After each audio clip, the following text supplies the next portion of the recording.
we discussed that the degradation in the age of Kali. So now today's verse follows the same thing. So this is verse number 11 from chapter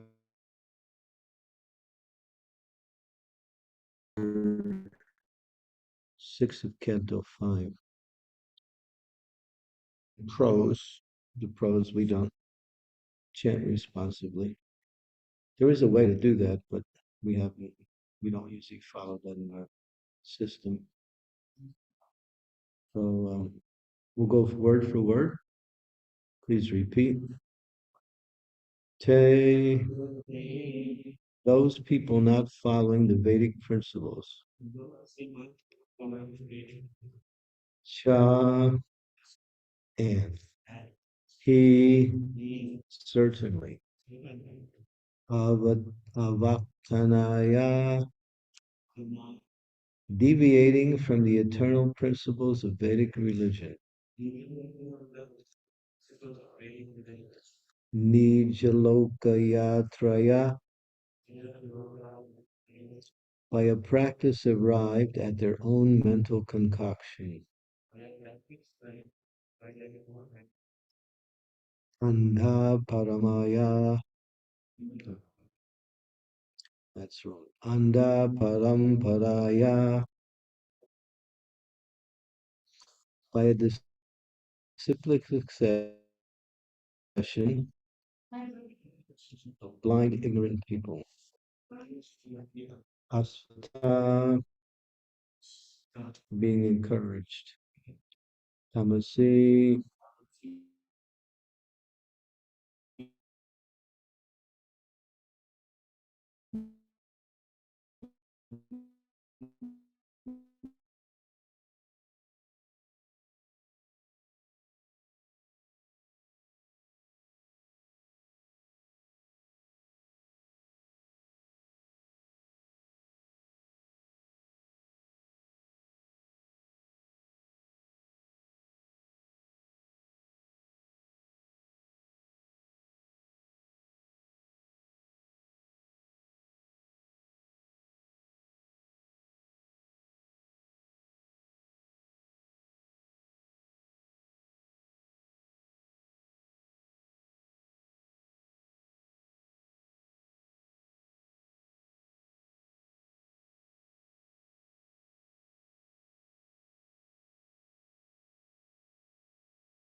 Hare Krishna, good morning. We cannot hear on Zoom. The mic is muted.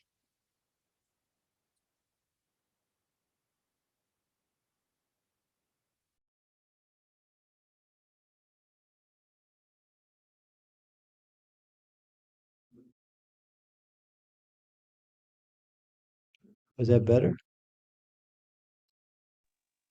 Yes, Yes, thank you that's so good. much. Thank you. Okay.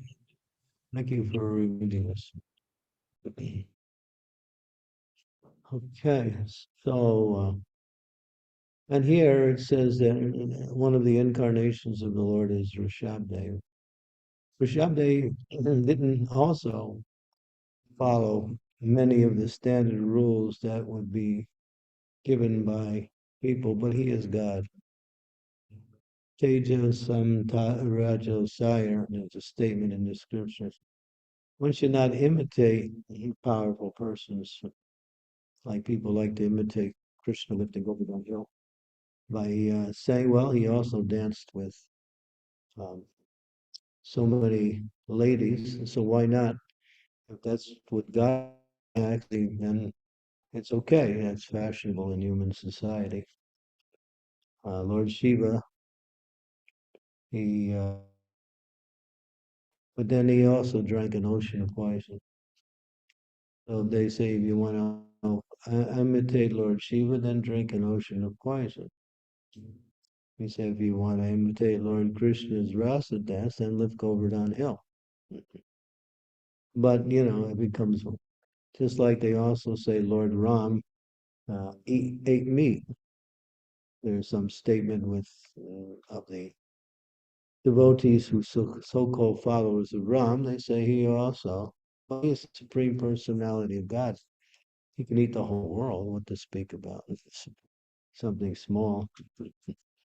So yeah, find reasons in order to facilitate sense gratification by adopting some of the activities of great souls and think that they can do the same thing.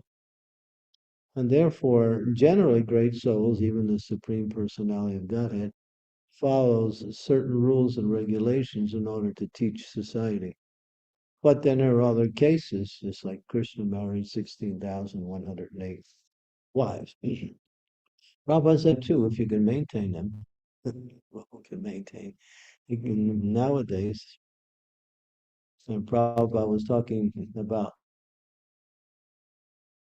and he met this one lady. She was from India. And he was talking to her, and she had a grown up son. And he said to her, well, why don't you get your son married? He's marriageable age. She said, yes, that's very nice if he can afford a wife. So Prabhupada was quite shocked. Is it so difficult to maintain a wife then? But that's how people live in this age, that it becomes so difficult even to maintain an ordinary family. And therefore people have to struggle. And therefore they want to avoid these things.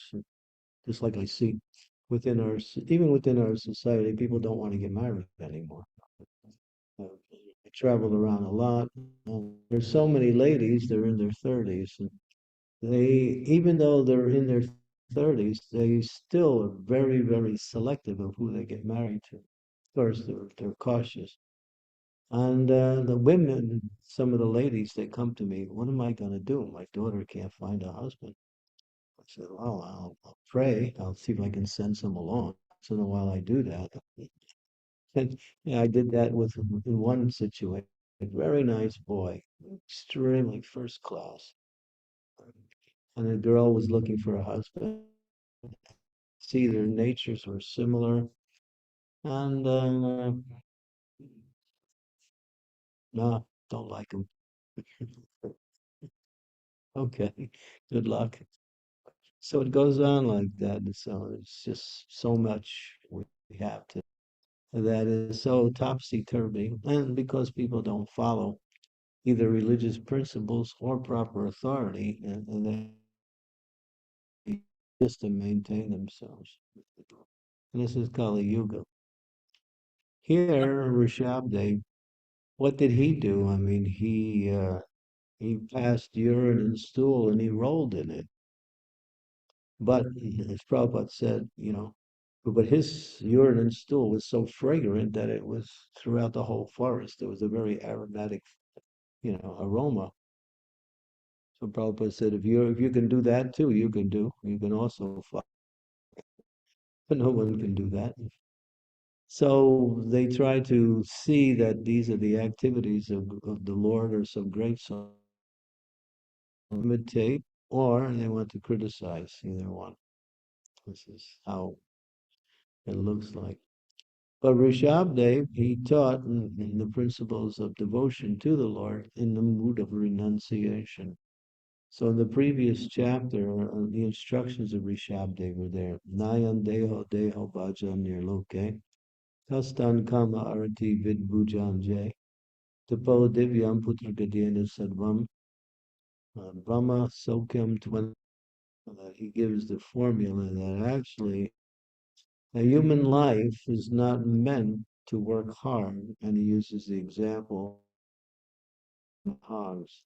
Human life is tapo divyam putakradena sattvam, is to actually perform austerities and penances, denying one's desires to enjoy in this material world and focusing one's activities on service to the Supreme Lord.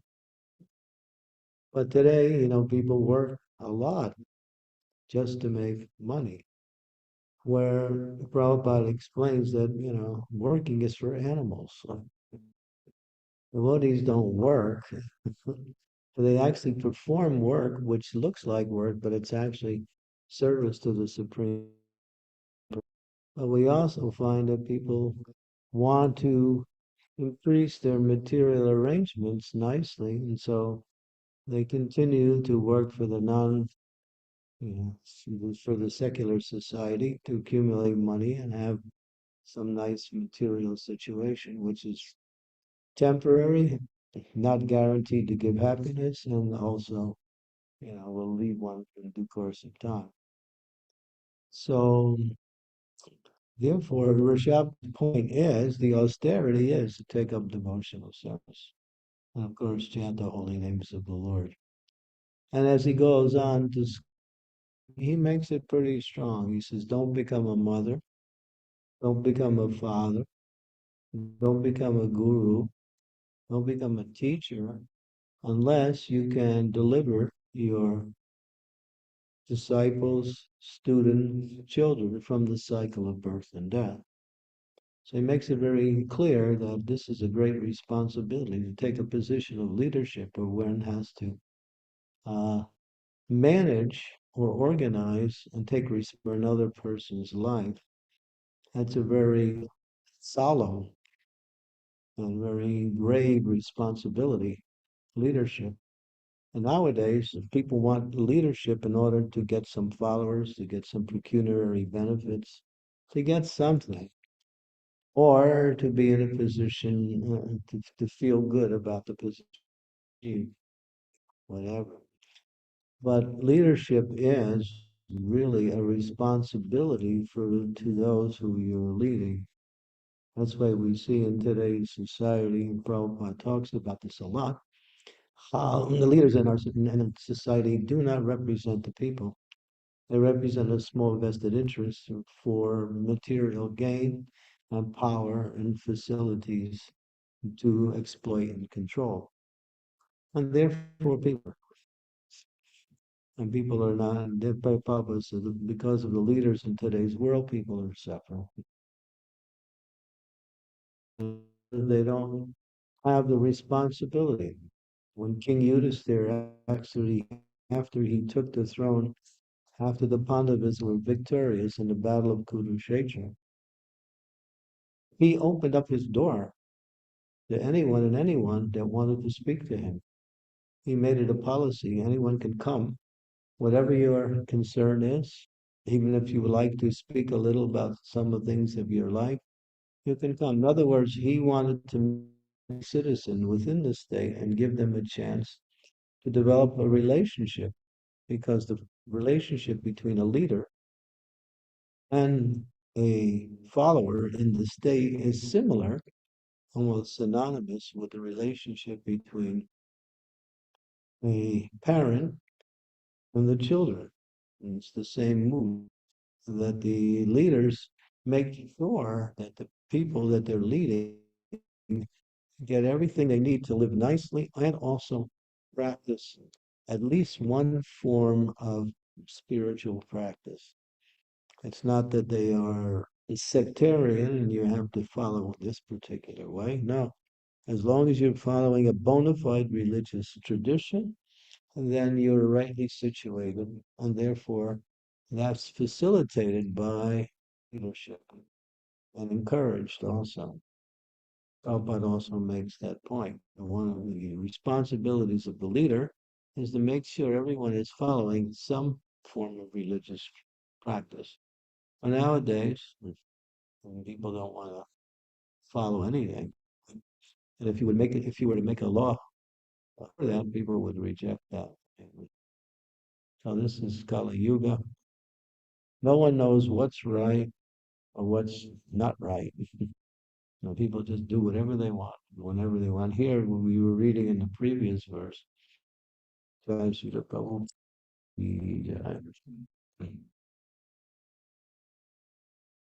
the previous verse, we were reading how so many forms of irreligion come in the form of religion.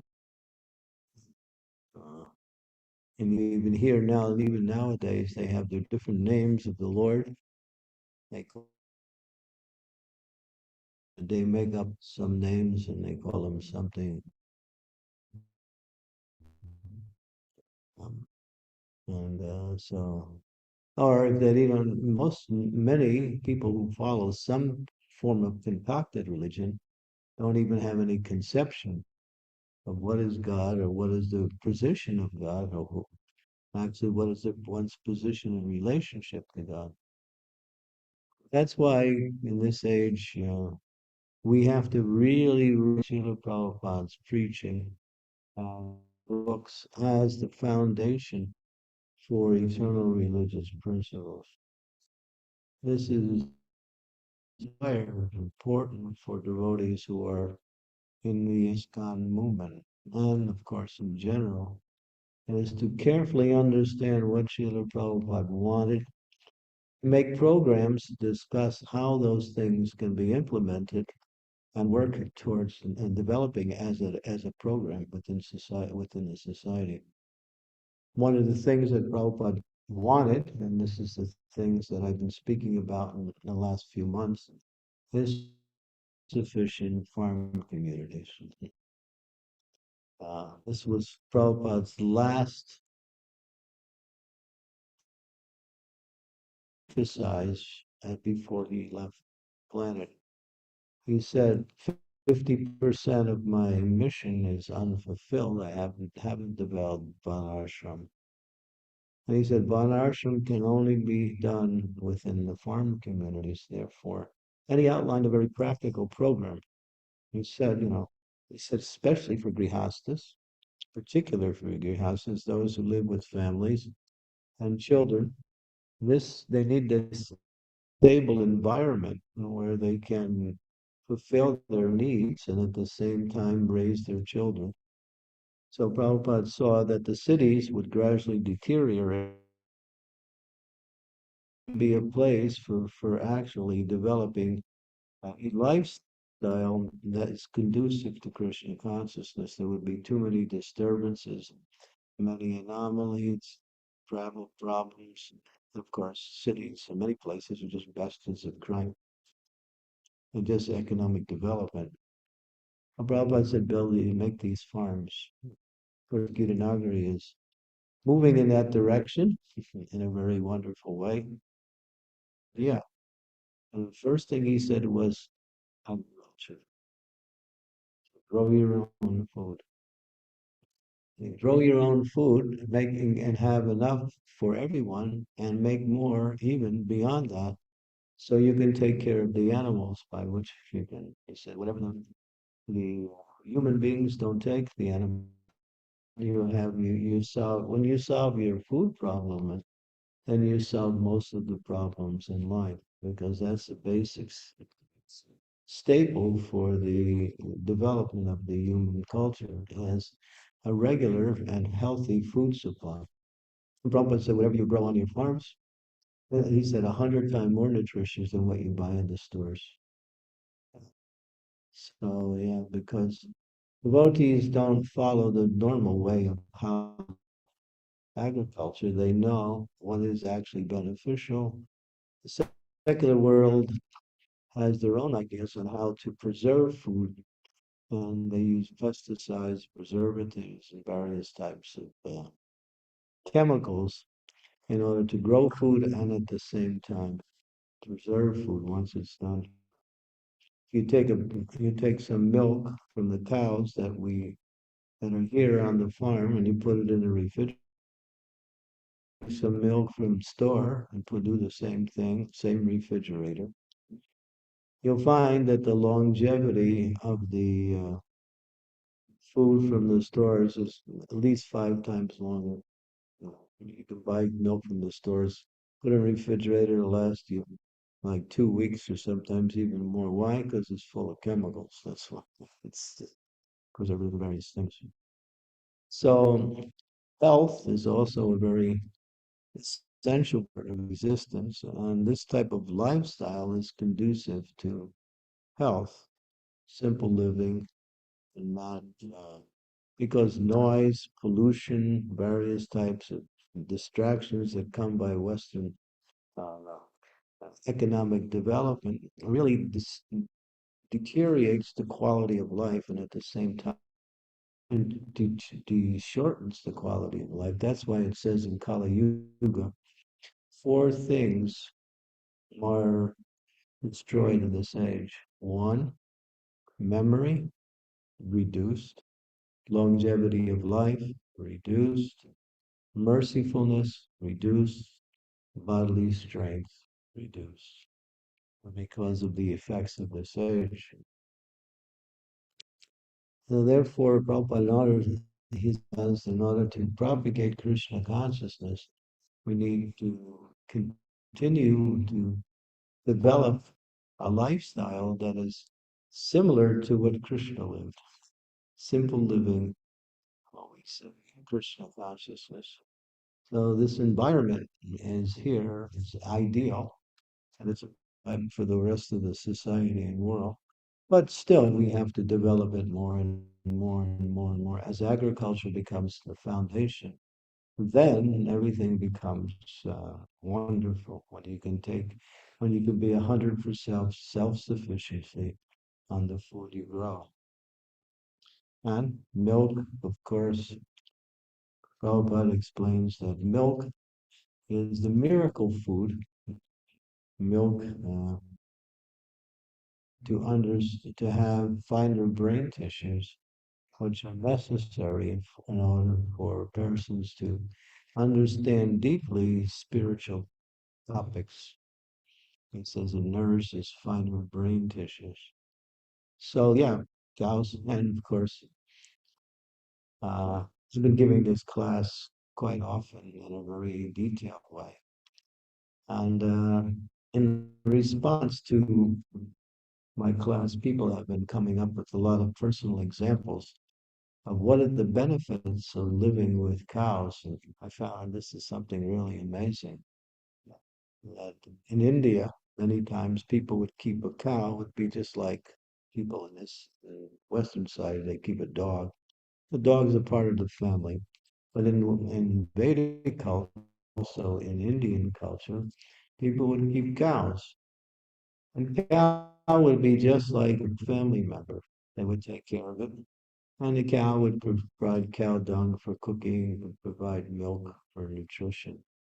So one person was telling me, in fact, I got two different ones. One person was telling me that if someone in the family gets sick, a family member will go over to the cow and whisper into the cow's ear that there's, this person is sick. The cow will then go and eat a particular herb, which is the cure for that disease. And then they will milk the cow, and that milk becomes the medicine to cure that person. And another person was telling me, not even tell the cow knows when someone is in the family is sick, and she will go out and eat that herb automatically without asking. And the cow is a very perceptive animal and a very sweet and loving animal also, if she's treated properly, of course. And so to keep cows is the foundation for um, a lifestyle that is conducive to Krishna consciousness and to good health and to worship. How pure a cow is. We have what is called Panchagavya, the five substances of cow. And what do? Two of the substances are cow dung and cow urine. And when we do worship, aims to pour on the deity. We bathe the Lord with cow urine, we bathe the Lord with cow dung. So how pure the cow is, and how sacred the cow is, how special the cow is. As of course, Western society has no conception. They think a cow is just, somebody's meal. That's all. Or some economic adventure by getting as much milk as the cow and selling it and make money based on that. So therefore, we live in not a degraded society. I think it's called a demoniac society. And therefore, in our society, we need to really reestablish a lifestyle that is ideal, which allows for both health and worship, and at the same time, going back home, back to Godhead. So Prabhupada very clearly, and he said, grow your own food, grow your own, grow cotton, silk. Somebody was telling me in India there was one for miles and miles of cotton. You can take it, process it, and then eventually you can make cloth. You design it. Silk also. The silk is coming from the silkworm, but that's a process also. So nature is providing even the clothes we wear. We don't have to go to what was it, Target to buy some clothes, or I don't know. I don't even know the clothes stores anymore. I'm completely out of touch with that. And Prabhupada also went on to say, and he said, learn herbs and make medicine from the herbs. And then you don't have to worry about doctors. Doctors can help you administrate the medicine, but you don't have to worry about, buying medicine. Everything is there in nature. When I was in New Taliban many years ago, uh, a Prabhupada disciple, his name is Dwi Puja, probably most of you know of him. He's developed this franchise called uh, Blue Boy Herbs. And I was with him many years ago. We were walking in the forest there, and he was pointing to the different plants, saying that this plant is good for this, this provides this medicine, this provides this herb. Like he knew practically everything. All of to me they just look like ordinary shrubs or some creepers or some plant growth, but he understood everyone based on what it can provide for the human society. But Krishna's given everything within nature like that. And the last thing Prabhupada said was your own homes. In other words, he said, take trees, and then of course we don't cut trees, fallen trees. We can use the wood, and then make houses just like the Amish, just down the road here, not far from us. We went there a couple of years ago just to meet them. We had a conference. I think it was here. Yeah, yeah, it was in night 2000. It was about 10 of us, maybe even more. We went to meet the Amish. to find out a little bit about their lifestyle and their form of worship. And we found many interesting things in how they live, which were practical things that we could also apply. Um, how we work together as a community. If there's some need within the community, then the need is found within the community and not outside. They don't accept government. They don't believe in government. They've made that statement, publicly also. Um, and so their lifestyle is very simple, but it's very conducive to worship. And so also worship. They're German Christians, and their tradition goes back to Germany, and they worship according to the Catholicism that was developed in Germany. So yeah, and there's so much available in terms of how to live. And so you have to struggle in order to get some paper money, which is what it is, paper. It's not wealth. Wealth comes from the earth, natural wealth, gold, platinum, silver, various types of gems, rubies, emeralds, sapphires. All of these are found within the earth. Where do they come? How do they get there? It's interesting. So this is mentioned also that there's a particular astrological constellation called Swati. I don't know if you've heard of it. And when it rains during that constellation is in the heavens, it rains. The rain that falls, if it falls on the head of a snake, it becomes gems. It also becomes jewelry or gems. If it goes into the ocean, it becomes oysters. It becomes pearls, at which the oysters eat them. So many gems are coming actually through rainfall. That's why Anan Bhavanti Bhutani Parjanya Anasambhava. Krishna explains in the Bhagavad Gita to produce sacrifice, do yajna. What is the yajna? In this age, the yajna is Harinam Sankirtan. So the more we can do Harinam Sankirtan, the more we purify the atmosphere, and more that everything is provided by the Lord. We don't have to work hard for anything. Just do kirtan. It's also direct. And so in that way, the Lord will provide everything that devotees needs automatically through yajna.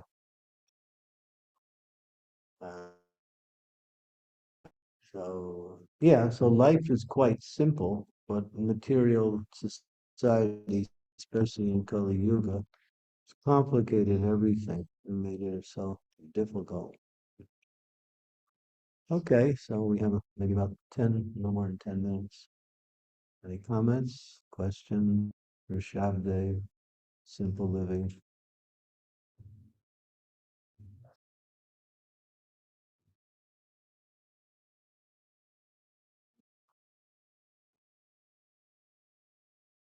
Ritu, is it? Hare Krishna. Modern day fighting, in modern day fighting, relative to the army way of life, is almost like the intervention built household violence. Like in America, today, that kind of thing comes from all part of the war. Right. So when we talk about we have to give up on the brother community of people who community and accept and know we to reach our own part. But you're not giving up your necessities. You're giving up extras. That's all. What are you giving up? Nowadays, there's a statistics that shows that 95% of the things on the open market are considered luxuries. Necessities are 5%.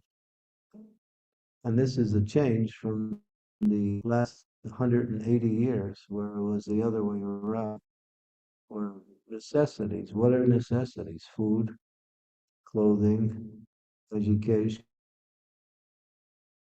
and what else? These are the four basic things that I can think of. What else do we need? Some form of transportation, right?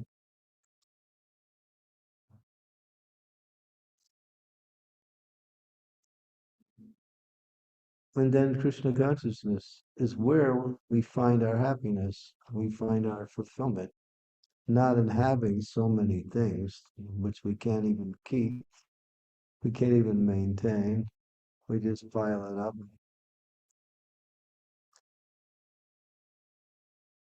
It's nice to do a little inventory every once in a while, look and see what you got and see who can need it, give it away. Can't give it away, then find some way to use it.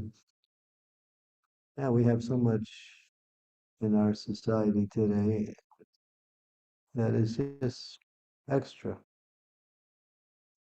All right, you need some building materials, you need some tools in order to build things. Oh, that's also there. But how much is actually necessity comparatively to what is available and what is being used, you know? Life becomes you have more time for Krishna consciousness. That's why simple living is conducive to spiritual life because it relieves one of the excess burden of working so hard for things that we don't really need, but to maintain them. So, what are we giving up? Well, I just wanted to mention about the English community because what Peter said about giving something up. We were just there recently, Ecuador and myself, a few days ago. And we have a family that we do some work with. And when I went there this time, the mother was killing, not killing, but she was taking the feathers of these chickens. She had blood all over her. Ooh, And so when we came, she says, "Oh, I gotta go clean now because, we're doing whatever they call it, some service they call it." And so it was really interesting. She went inside and she put on some stuff, came back out, but her foot still had all that, and I could see. And so sometimes we quote the English people as being so exemplary, but they do give up the fact that yeah, they do. it's a lot. Yeah, I saw that also. Yeah. Well, we have to imitate what is good and just leave behind the rest. So, yeah, from the ideal point of view, there are some discrepancies. But take the good. That's the points I'm making. What is actually practical or usable? And then again, you mentioned about milk, and in many of our communities, many devotees are vegans, but they're not drinking. So how do we understand that in terms of well? Well, recently Vishwadika has just put a book out called Bhakti Milk. I don't know if you've seen the book. It's and it's based on Srila Prabhupada's not no, I'm sorry. Um, in 2018 or 17, the GPC made a resolution saying that by the year 2022, Janmas, all of our temples should have a plan to get milk for the deities from our own farms. Of course, that's not followed completely, obviously. So when you're taking milk from the outside, you're supporting the slaughterhouse industry because they milk the cows for so long they just break the cow with as much as milk they can, and when the cow can't give anymore, they just send it to the slaughterhouse. Um, Vegan I mean, that's a choice you want to make if you want to go that way. But Prabhupada talked about the benefits of milk in his books. I mean, there's hundreds of quotes, and not only in his books, but in his lectures. Milk is nutritious, and it's necessary for the human being. He said he called it the miracle food, especially for babies and old men. Like that. But we talk about milk that is actually milk, not the milk that is being sold in the world. So people react to something negative, and that is understandable. But don't throw out the baby with the bathwater. That's the point. Because something is done wrong doesn't mean the whole principle is wrong. Follow the right way. So I try, that's one of the reasons here. I can get milk from, our cows. New Vrindavan has some, they're doing it also New Rajadam and Hungary. But I won't take milk from the outside. If it's not available, I just don't take it. Even Shiva Ram Maharaj right said, he's a vegan when he travels, but when he goes back to New Rajadam, then he takes the milk that are given by. So it's it doesn't, to reject principle and say it's wrong, and really doesn't mean that they're not understand that there is a problem. Live, and Prabhupada did that. He came to New Vrindavan. I remember I was there. We were drinking too much milk. Prabhupada chastised us. He said, "You're taking too much milk. Devotees were getting sick." He said, no more than 1 pound, no less than 1/2 pound per day. And then he summarized that. That means he said all milk products. That means whatever you take in terms of burger, yogurt, cheese, all of this has to become, at least you should estimate, no more than 1 pound. A formula by which we can take in a certain amount, not too much, not too little, not rejecting the whole idea. Well, because the cow always gives a little more milk than the calf requires, if you take care of the cow nicely. It's mentioned in the Bhagavatam that during the reign of Maharaj Yudhisthira, the milk bags of the cows were so fatty that the cows were running along the fields, and the fields were muddy because the milk was dripping from the milk bags. The cows were so happy, and therefore one of the expressions of happiness is that the cow gives more and more milk. That's her love. Cow's milk is her love for her calf and also the benefit of human society.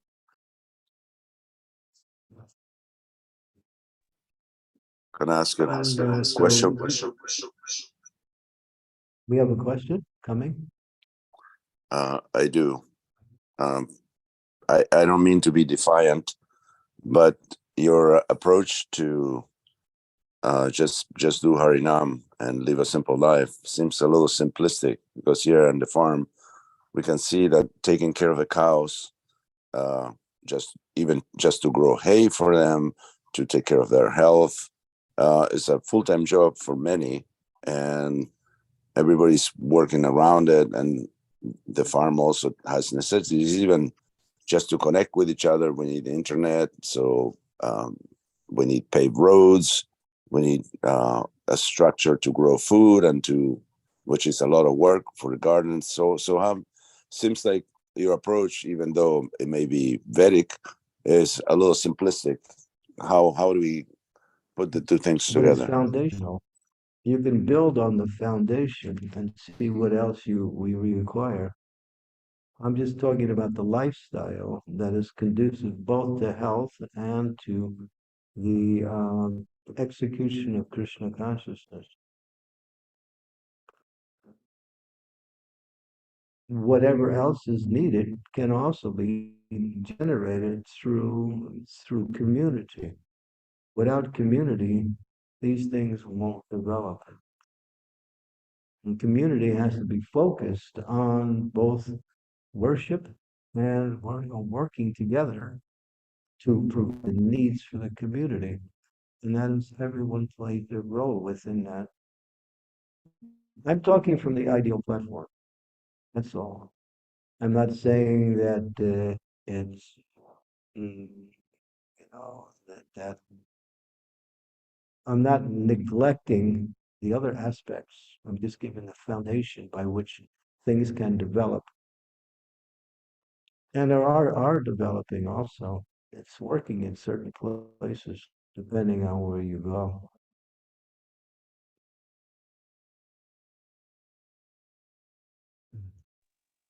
Thank you. Other things are needed, yeah. Growing hay. Hay can be also grown. And Prabhupada said, if you have enough agriculture, and that's the foundation for the whole self-sufficient, then the animals will take what you don't eat. Food to feed the animals also, vegetables. You get sorghum, so many things. We have to explore the different aspects that nature provides and create a lifestyle in order to bring these things about. Otherwise, I'm just talking as opposed to living in the where we become so much overwhelmed with material activities that are actually contrary and not even necessary for the human development. Working hard for not for the secular society in order to get some money. What is the use of that? Money has no value. The government gives it value. That's something. They say it's good because we say it's good. But if things change, money changes. And if the government collapses, your money is useless. It's like a few years ago, Modi, he pulled back all of the 1,000 notes in India. And people that the money that they had in that particular denomination was something they earned rightly. If they couldn't prove it, and there was no exchange, and therefore the money was just paper. And we even seen it in India. People were burning piles of money and were setting it on fire, throwing it in. Because so the government says, hey, and Modi's going to do it again if you want to know. It's on the news now. He's doing it with the 2000 note. For those of you, if you have any 2000s, change them for 500s. The banks in India are pulling all of the 2000 notes in, and he's moving it to it. It's on the news already. He's telling you ahead of time. Get ready for the next one. So they can do that in any. So it's only paper. That's all it is. Real wealth is cows, land, precious metals. You have land, you have wealth. If you have cows, you have the foundation by which everything is there for human society. And you have precious metals, no, that's real value. That can be always used at any time, anywhere in the world. And exchange.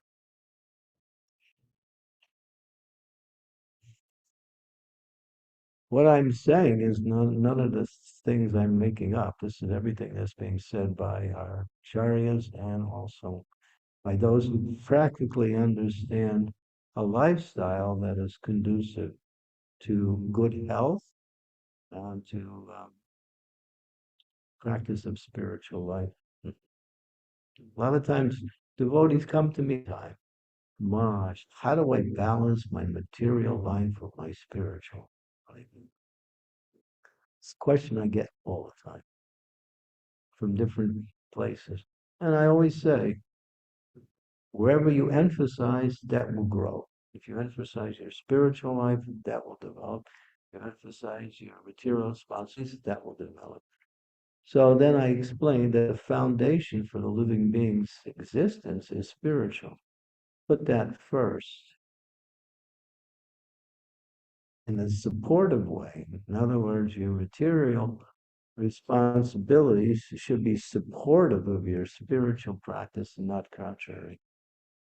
And we don't see that a lot of times. People, I was just talking to one very senior devotee just a couple of days ago. He was saying, yeah, he was saying, people arrange their japa according to their material life. He said, why don't we arrange our material life according to our japa? In other words, if I can fit my japa in somewhere in around my responsibilities, then I'm.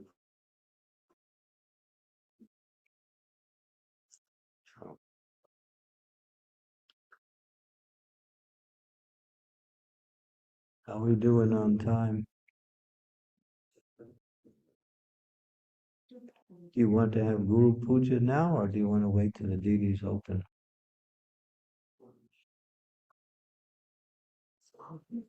Hmm? Okay. I saw another hand up. There's another question somewhere. Riku, again, yeah. Come a little closer, because So, Maharaj, we think choice in the and we thought in there not being able to run, taking the order. I mean, it's pronounced in media, but it's a phenomenon around the world where by some circumstances, people lose their property, which is land. yeah. And just for that reason, well, I now want just not live anymore. So, how does it relate to what you spoke about in terms of synchronizing? I'll, I'll answer your question after. Guys, you see, Radha Damodar ki Jagoni ki Jai. So,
children such as these divine, the divine raising to up to the life of family.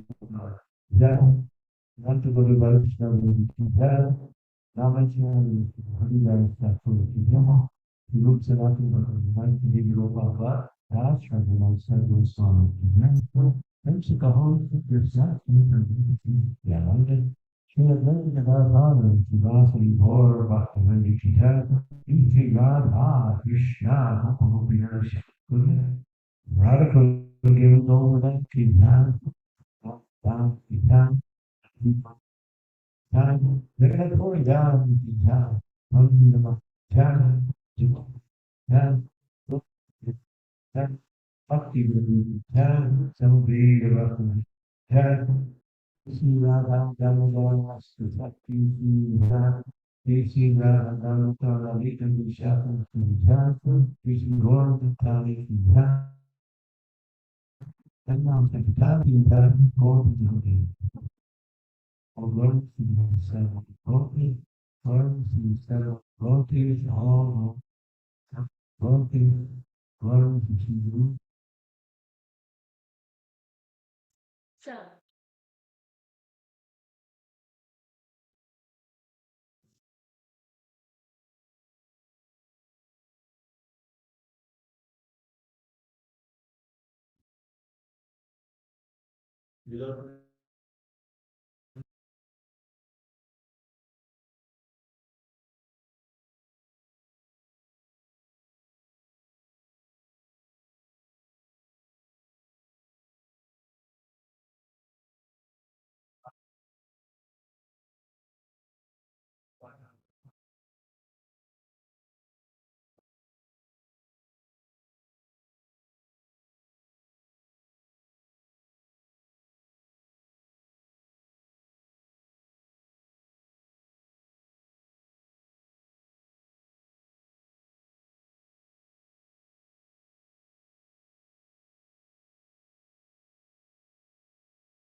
It's different on the side. Yes. It's a lot of noise.